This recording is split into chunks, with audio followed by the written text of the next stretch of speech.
కొడకల్లారా, డ్రైవర్ ఒంటరిగా ఉన్నారని పందుల్లాగా వచ్చి డ్రైవర్ల మీద దాడులు చేస్తారా? కొడకల్లారా, ఒక్కొక్కడికి పలిగిపోతుంది. అరే, అంత గొప్ప వ్యక్తి మీద దాడులు ఏ విధంగా చేయాలనిపిస్తుందిరా? డ్రైవర్ అంటే ఏంటో తెలుసా? ఒక దేశ పౌరుడిగా ప్రజలకు ఎంత సేవలు అందిస్తున్నాడు రా, అలాగే కేంద్ర రాష్ట్ర ప్రభుత్వాలకు ఎంత ఆదాయం తెస్తున్నాడు రా. అటువంటి గొప్ప వ్యక్తి మీద దాడులు చేసే బుద్ధి లేదారా? జై జవాన్, జై కిసాన్, జై డ్రైవర్. అటువంటి గొప్ప వ్యక్తుల మీద దాడి చేస్తారా? రే, మా డ్రైవర్కి ఏం చేత కాదు అనుకుంటున్నావురా?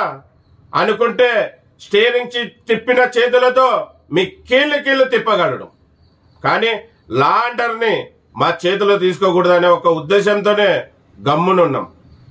న్యాయస్థానం అంటే మాకు ఎంతో గౌరవం, అందుకే మేము గమ్మునున్నాం రా కొడకల్లారా. లేదా